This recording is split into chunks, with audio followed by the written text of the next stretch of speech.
তাহলে আমরা খামখেয়ালে বরং ফিরে আসি। হ্যাঁ, তো খামখেয়াল নিয়ে প্রথম যে প্রশ্নটা, মানে দর্শক হিসাবে বলি বা আমারও বলতে পারো, যে খামখেয়ালের যে কর্মকাণ্ড, এটা তো শুরু হয়েছে 2019-এ।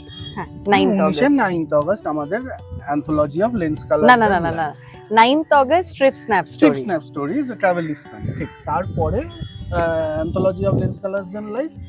তারপর 2020 জানুয়ারিতে, ফেব্রুয়ারি, মোস্ট প্রবাবলি ফেব্রুয়ারি শেষ দুটো দিন, 28 ফেব্রুয়ারি পয়লা হ্যাঁ, আমাদের এই বাড়ি যেখানে এখন আমরা দাঁড়িয়ে, এইখানে একটা প্রোগ্রাম হলো খামখেয়াল, এবং তারপর থেকে আমাদের এই টিমটার নাম হয়ে গেল খামখেয়াল।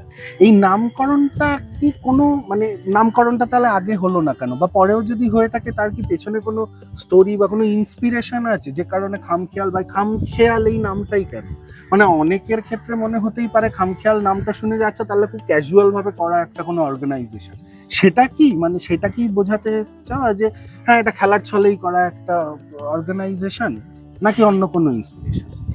খামখেয়ালের ইতিহাসটা যদি আমরা দেখি, মানে ইতিহাস তৈরি হয়নি এখনো, যাই হোক, মানে শুরুটা যদি আমরা দেখি, তাহলে 2017 শেষ 2018 এইরকম সময় থেকে আমাদের গ্রুপের মধ্যে, বন্ধুদের গ্রুপের মধ্যে এক্সিবিশনে, শহরের এক্সিবিশন গুলোয় যাওয়াটা একটা প্র্যাকটিস তৈরি হলো, যে আমরা বিভিন্ন রকমের এক্সিবিশনে যাচ্ছি, মেলায় যাচ্ছি। মেলায় কিন্তু আমরা আগেও যেতাম, কিন্তু ইনডোর এক্সিবিশনে যাওয়া এই একটা প্র্যাকটিস তৈরি হলো বিভিন্ন কারণ। এবং সেই প্র্যাকটিসটা তৈরি হওয়ার পরের থেকে আমরা ভালো খারাপ সবটাই দেখছি, যে ভালোটা কিরকম, কোন এক্সিবিশনে গিয়ে খুব ভালো লাগছে, কোন এক্সিবিশনে গিয়ে মনে হচ্ছে যে না, এই জায়গাটা একটু শুধরে নিলে হয়তো ভালো হতো। ফলে 2018 থেকে অবজার্ভ করতে করতে এবং নানান কিছুর মধ্যে দিয়ে আসতে আসতে, মানে আমাদের এই যে দল, এই যে 15 জনের আমাদের একটা দল, সেই দলে তো প্রত্যেকটা মানুষের আলাদা আলাদা ব্যাকগ্রাউন্ড, তো তাদের আলাদা আলাদা ইন্টারেস্ট। তো আমরা সমস্ত জায়গায় যাচ্ছি, মানে কেউ ফটোগ্রাফার, তার ছবি দেখতে যাচ্ছি, কেউ ছবি আঁকেন, তার ছবি দেখতে যাচ্ছি, কেউ গান গায়, কেউ নাচ করে, সেগুলোতে যাচ্ছি। তো এরকম একটা নানান রকমের কালচারাল এক্সচেঞ্জ তৈরি হচ্ছে, যাচ্ছি। ফলে 2019-এ এসে যখন আমরা 9th August strip snap stories করছি, এই যে 2019 অব্দি আমাদের সময় লেগেছে একটা ইভেন্ট করতে, একটা ইভেন্টে গিয়ে করব বলে একটা জায়গায় গিয়ে অ্যাপ্রোচ করতে, এইটা যদি কেউ দেখে তাহলে মনে হয় বুঝতে সুবিধা হবে যে খামখেয়ালটা খামখেয়ালি ভাবে শুরু হওয়া বা খুব ক্যাজুয়ালি শুরু হওয়া কোনো কাজ নয়। এবার যখন খামখেয়াল নামটা হলো, এই খামখেয়াল নামটা হওয়ার পিছনে খামখেয়ালের একটা সমাস আছে।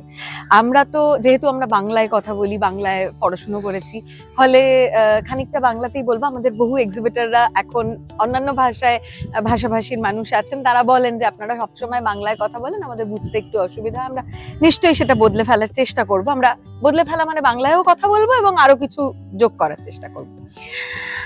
খামখেয়ালের সমাসটা হচ্ছে খাম ভর্তি খেয়াল উড়িয়ে দেওয়ার পালা। এই একটা বড় সময় ধরে বিভিন্ন এক্সিবিশনে যেতে যেতে আমাদের যেটা উপলব্ধি, সেই উপলব্ধিটাকে মানুষের মধ্যে নিয়ে আসা, আমাদের মতন করে নিয়ে আসা। আমাদের যেটা মনে হয়েছে যে আচ্ছা ঠিক আছে, একটা এক্সিবিশন যখন শুরু হচ্ছে, সেই এক্সিবিশনের সেই শুরুটার দিন থেকে অর্গানাইজারের একটা নতুন দায়িত্ব শুরু হচ্ছে। অর্গানাইজারের এটা দায়িত্ব নয় যে আমি একটা এক্সিবিশন অর্গানাইজ করব, তার জন্য আমি লোকজন আনলাম, সমস্তটা অ্যারেঞ্জ করলাম, একটা ভেন্যু অ্যারেঞ্জ করলাম, এবার এক্সিবিশন শুরু হয়ে গেল, এবার তুমি বুঝে নাও। না, সেই দিন থেকে অর্গানাইজারের একটা আলাদা রোল তৈরি হয়। এটা আমাদের রিয়েলাইজেশন একদম। ফলে ওই খাম ভর্তি খেয়াল উড়িয়ে দেওয়ার পালা, এই সমাসের পিছনে যেটা রয়েছে সেটা হলো আমরা প্রত্যেকে প্রতিদিন, প্রতি মুহূর্তে নতুন কিছু ভাবি, নতুন কিছু তৈরি করার চেষ্টা করি। কেউ পারি, কেউ পারি না।